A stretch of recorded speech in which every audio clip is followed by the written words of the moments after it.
ఓం సాయిరామ్ సమర్థ సద్గురు సాయినాథ్ మహారాజ్ కీ జై. మన సాయి బిడ్డలందరికీ నమస్కారం అండి.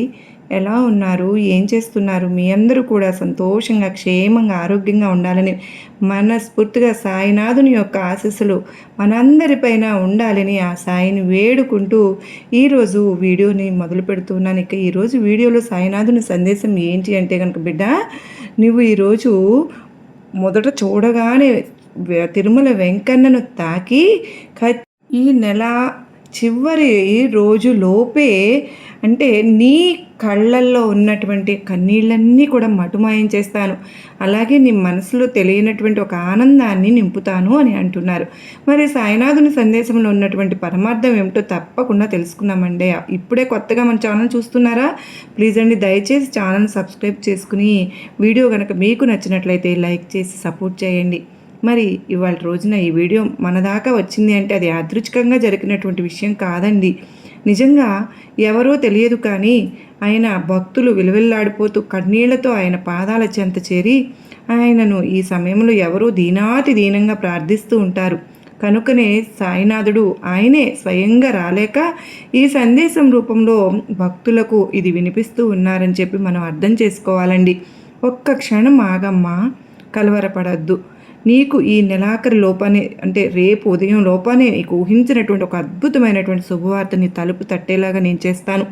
అంత మాత్రమే కాదు, ఈ రోజంతా కూడా నువ్వు పడినటువంటి బాధకు తప్పకుండా నేను ముగింపు అయితే ఇవ్వబోతూ ఉన్నాను.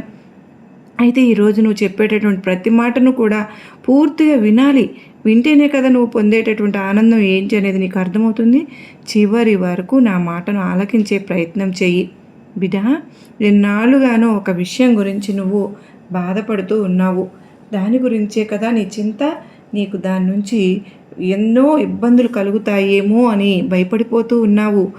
లోపల విపరీతంగా మదన పడిపోతూ ఉంటున్నావు. నా మొర నీకు వినపడడం లేదా అని ఎన్నోసార్లు ఆకాశం వైపు చూస్తూ అడిగినటువంటి రోజంటూ లేదు. నీ ఓపిక నశించిపోతున్నటువంటి సమయంలో, నీవు నమ్మకం కోల్పోతున్నటువంటి తరుణంలో, ఇదిగో నేను నీ చెంతకు వచ్చానమ్మా అంటూ ఎన్నోసార్లు చెప్పాలని పరీక్షించాను. నీ నిరీక్షణ ముగిసేటటువంటి సమయం ఆసన్నమైంది. నీ మార్గంలో ఉన్నటువంటి ముళ్ళను నేను ఏరి పారేస్తున్నాను. నువ్వు వెళ్ళేటటువంటి దారిలో నీకు తెలియకుండానే నేను నీ వెనుకనే ఉండి మరీ నిన్ను జాగ్రత్తగా కాపాడుకోబోతున్నాను. చూడు బిడ్డ, రేపు ఉదయం సూర్యోదయంతో పాటుగా నీ జీవితంలో ఎంతో అద్భుతంగా కొత్త వెలుగులు రాబోతున్నాయి. అంత మాత్రమే కాదు, నువ్వు అనుకుంటున్నటువంటి ఒక పనికి ఉన్నటువంటి ఆటంకాలు అన్నీ కూడా మంచులాగా కరిగిపోయేలాగా నేనే చేయబోతున్నాను. 9 అనేది నా సంఖ్య, నాకు ఇష్టమైనటువంటి సంఖ్య. కనుకనే నవవిధ భక్తులకు ఇది నిదర్శనం. అమ్మ, రేపు ఉదయాన్నే నేను ఇప్పుడు చెబుతున్నటువంటి సమయం లేపు నీవు ఏదో ఒక వార్త, ఒక సమాచారం అనేది తప్పకుండా నీ దగ్గరకు వచ్చేటటువంటి ఒక వ్యక్తి లేదా ఇంకా ఎవరైనా సరే నీకు తెలిసినటువంటి వారు నీ ముఖంలో చిరునవ్వు నింపుతారు. ఆ వార్త నువ్వు వినగానే నువ్వు పొందేటటువంటి ఆనందం ఉంటుంది చూడు, అది నాకు ఇచ్చేటటువంటి దక్షిణగా నేను స్వీకరించబోతూ ఉన్నాను. నువ్వు గదిలో ఒంటరిగా కూర్చుని ఎంతో ఎక్కువ కన్నీరు పెట్టుకుంటూ ఉన్నావు. నీ భుజంపై నేను చెయ్యి వేశాను, కానీ నువ్వు గుర్తించనే లేదు.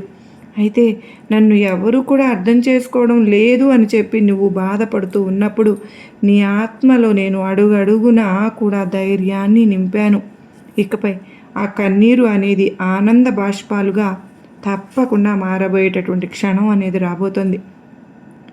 గత జన్మల కర్మల వలనే కొన్ని కష్టాలు నీకు ఎదురయ్యాయి, ఒప్పుకుంటాను. కానీ చూడమ్మా, నువ్వు నాపై చూపించినటువంటి అచంచలమైనటువంటి విశ్వాసం ఉంది చూడు, ఆ కర్మల తీవ్రతను తగ్గించింది తల్లి. రేపు నీవు అందుకోబోయేటటువంటి శుభవార్త ఉంది చూడు, అది నీ కర్మల సంఖ్యలను తెగిపోయేలాగా చేయబోతోంది. అయితే నీవు రేపు ధనం రావచ్చు, లేదా నువ్వు కోరుకున్న కోరిక నెరవేరవచ్చు, పదవి కూడా రావచ్చు. కానీ అన్నింటికంటే ముఖ్యమైనది మనశ్శాంతిని నేను నీకు ప్రసాదించబోతున్నాను తల్లి. రేపు ఉదయం నుండి నీ మనసులో ఉన్న ఒక పూర్తి అలజడి అనేది తగ్గిపోయేలాగా చేస్తాను. ఒక రకమైనటువంటి ప్రశాంతత నిన్ను ఆవహించేలాగా చేస్తాను. అది కేవలం నా అనుగ్రహం అయితే నువ్వు కూడా గుర్తుంచుకోవాలి. లోకం నిన్ను తప్పు పట్టినా సరే నువ్వు ధర్మాన్ని ఎప్పుడూ కూడా విడిచిపెట్టలేదమ్మా. ఆకలితో ఉన్నవారికి నీవు పెట్టినటువంటి పట్టెడు అన్నమే, మూగ జీవాల పట్ల నువ్వు చూపించినటువంటి కరుణ, ఇవన్నీ కూడా నా దగ్గర లెక్కలో రాసుకుని ఉంచాను. అందుకేనమ్మా నువ్వు కోరుకున్న దానిని కంటే కూడా ఎక్కువే నేను నీకు ఇవ్వాలని నిర్ణయించుకున్నాను. ఇది నిజంగా జరుగుతుందా?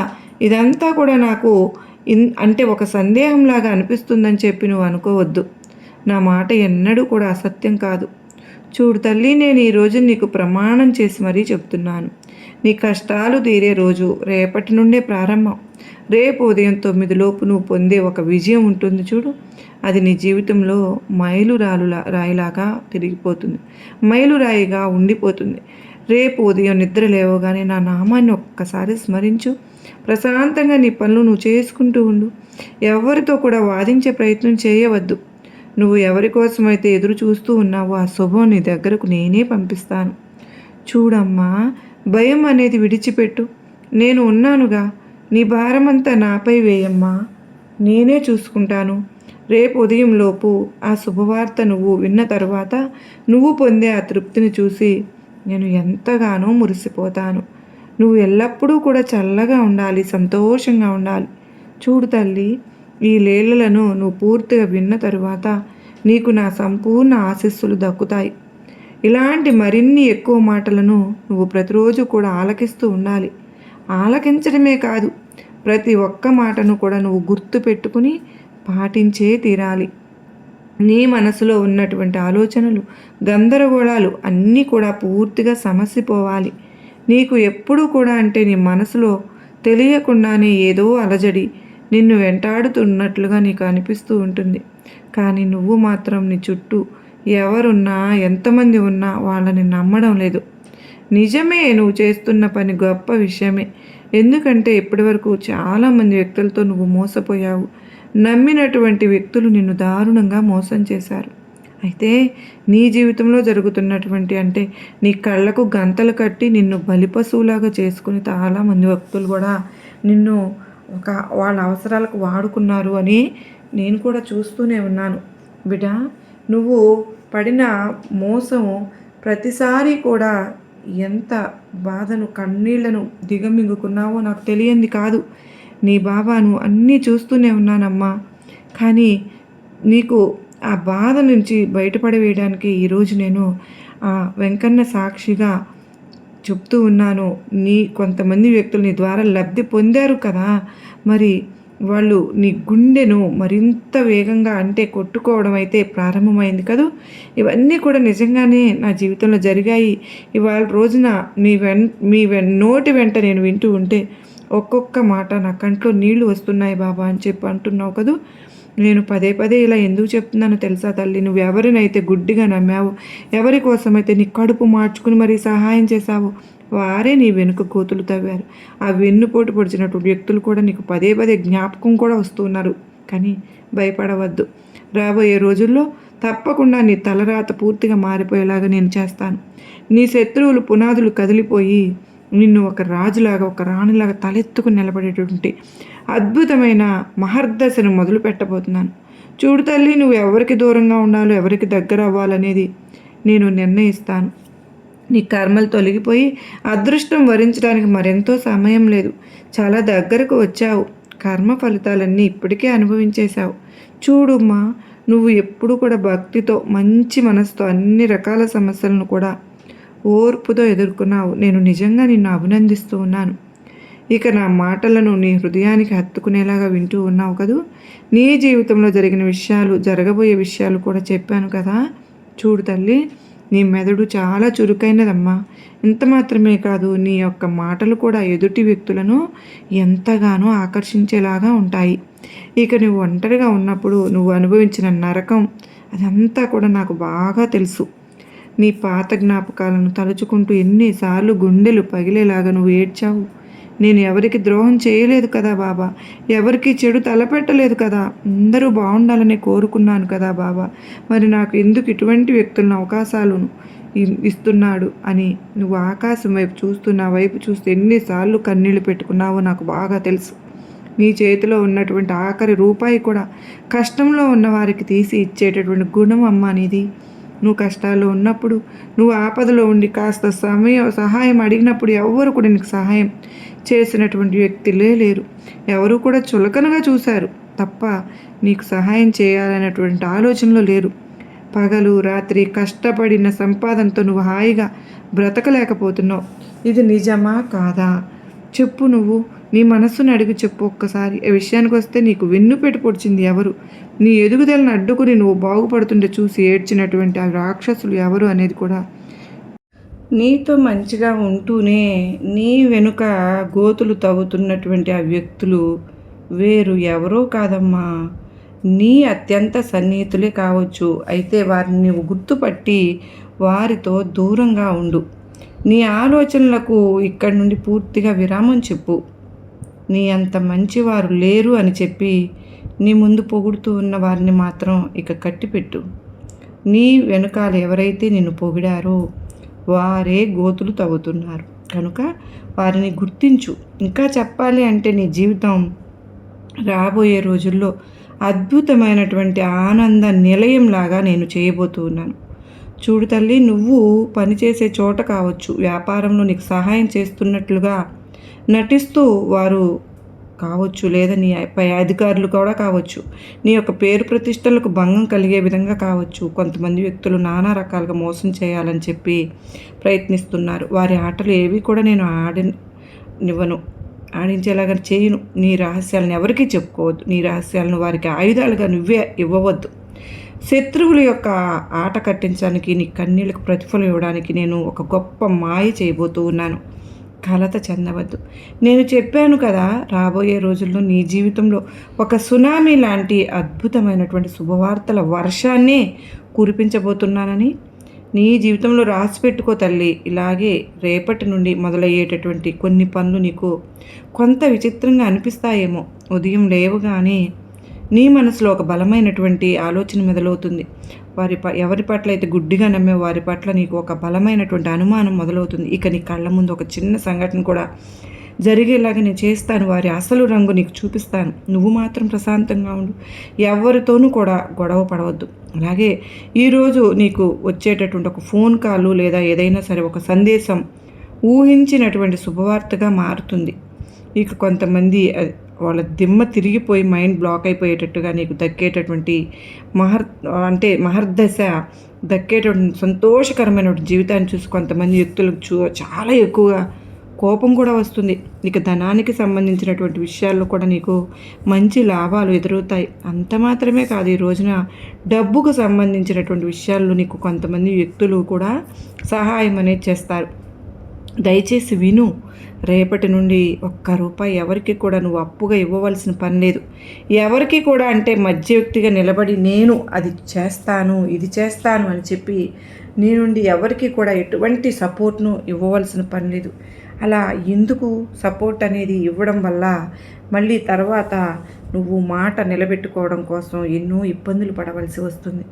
నీ దగ్గర అటువంటి అవకాశాలను పొంది వాళ్ళు ఏమైనా నీకు మంచి చేశారా? లేదు కదా. మరి ఎందుకు అటువంటి సపోర్ట్ని ఇవ్వాల్సిన పని ఉంది? ఎందుకంటే ఇప్పటి వరకు చూసావు కదా తల్లి, నువ్వు ఎన్ని పరీక్షలకు గురయ్యావో, అలాగే ఎంత మోసపోయావు అనేది. ఇకనైనా జాగ్రత్త పడు. నీకు ద్రోహం చేసినటువంటి శత్రువులు వారు పన్నినటువంటి వలలో వాళ్ళే చిక్కుకుంటారమ్మా. వారి ఆర్థిక స్థితి కుప్పకూలిపోవడం, సమాజంలో వారికి జరిగేటటువంటి అవమానం వారు కళ్ళారా చూస్తారు. కాలం తప్పకుండా నీ తరపున పగ తీర్చుకునే రోజులాగా నేను మలుస్తాను. చూడు తల్లి, నీ తలరాత మారేటటువంటి శుభదినం రేపటి నుండే నీ జీవితంలో గతంలో ఎప్పుడో జరిగినటువంటి ఆగిపోయినటువంటి పనులు కూడా మరలా తిరిగి మొదలవ్వబోతున్నాయి. నేను చూపిస్తాను. ఊహించని లాభాలను గడించేలాగా నేను చేస్తాను. అంత మాత్రమే కాదు, నువ్వు శుభవార్తలు వినేలాగా నీ కుటుంబంలో ఉన్నటువంటి గొడవలన్నీ సమస్యపోయి నీ విలువ ఏమిటి అనేది అర్థమయ్యేలాగా చేస్తాను. ఈరోజు సాయంత్రానికి నీ ముఖంలో గొప్ప చిరునవ్వు అనేది, ఆత్మవిశ్వాసం అనేది రెట్టింపు అవ్వడం చూస్తావు. నీ సమయం ఆరంభం కాబోతుంది. అద్భుతమైనటువంటి మార్పును నువ్వు సొంతం చేసుకోవాలి అంటే కొన్ని విషయాల్లో జాగ్రత్తగా ఉండాలి. అయితే దైవబలం తోడైతేనే కదా ఏదైనా అద్భుతంగా మారుతుంది. నిన్ను రెచ్చగొట్టి అవమానించిన నువ్వు ఎవ్వరికి కూడా ఈ రోజున సమాధానం చెప్పనే వద్దు. నీ మౌనమే నీకు ధైర్యం అవ్వాలి. నీ ఇష్టదైవమైన దైవం ముందు ఈరోజు ప్రార్థిస్తూ ఉండు. ఉదయం సాయంత్రం వేళ స్నానం చేసిన వెంటనే నీ ఇష్టదైవ నామాన్ని జపించు. ఇంట్లో సాంబ్రాణి ధూపం వేయాలి. ఆహారం దానం ఎవరికైతే వీలైతే తప్పకుండా నువ్వు చెయ్యి.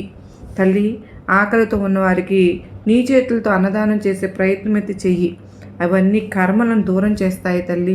నువ్వు ఎవరికైనా సహాయం చేసావంటే ఇది బ్రహ్మాస్త్రం కనుక ఈ విషయాల్లో నువ్వు తప్పకుండా వహించకుండా నేను చెప్పినటువంటి పనులు చేసుకుంటూ వెళ్ళు. నీ జీవితంలో నీ ముఖంలో ఉన్నటువంటి కన్నీళ్ళన్నీ కూడా తొలగించేస్తాను. నీకు సంబంధించినటువంటి రహస్యాలు నీలో దాచిపెట్టుకో. డబ్బుకు సంబంధించినటువంటి విషయాలు కావచ్చు, ఎవరితో కూడా చెప్పవద్దు. ఎవరికి కనీసం ఇంట్లో వారికి కూడా చెప్పవద్దు. అన్ని పనులు కూడా పూర్తయిన తర్వాత చెప్పడం అలవాటు చేసుకో. నువ్వు పుట్టుకతోనే ఒక అద్భుతమైనటువంటి గొప్ప వ్యక్తిగా పుట్టావు తల్లి. ఇప్పటి నుంచి నీ జీవితం ఎలా మారుతుందో చూసేవారికే వింతగా అనిపిస్తుంది. నీ ఎదుగుదలను చూసి కొంతమంది వ్యక్తులు తలదించుకుంటారు. ఇది నా వాక్కు, భగవంతుని యొక్క వాక్కులాగా ఆ సాక్షాత్తు శ్రీ తిరుమల వెంకన్న స్వామి నీకు మనసారాని నమ్మావు కనుకనే నీ జీవితాన్ని బంగారంలాగా మార్చబోతున్నారు. నేను చెప్పిన ఈ విషయాలు నీ మనసుకు హత్తుకుంటే, నీ జీవితంలో జరుగుతున్నటువంటి సంఘటనలకు దగ్గరగా అనిపిస్తే, కనీసం నీకు ఇష్టమైనటువంటి నీ దైవానికి కృతజ్ఞత తెలియజేసుకో. ఇక నుంచి నువ్వు సంతోషంగా ఉండాలని నేను కోరుకుంటూ ఉన్నాను. బిడ్డ, నీకు నా ఆశీర్వాదములు ఇస్తున్నాను అంటూ సాయినాథుడు ఈరోజు అత్యద్భుతమైన సందేశాన్ని అందించారు కదండి. ఈరోజు శనివారం రోజున తిరుమల వెంకన్నను తాకి ఆ స్వామి ఆశీస్సులు కూడా మనందరిపైన ఉండాలని మనస్ఫూర్తిగా కోరుకుంటూ సర్వేజన సుఖినో భవంతు.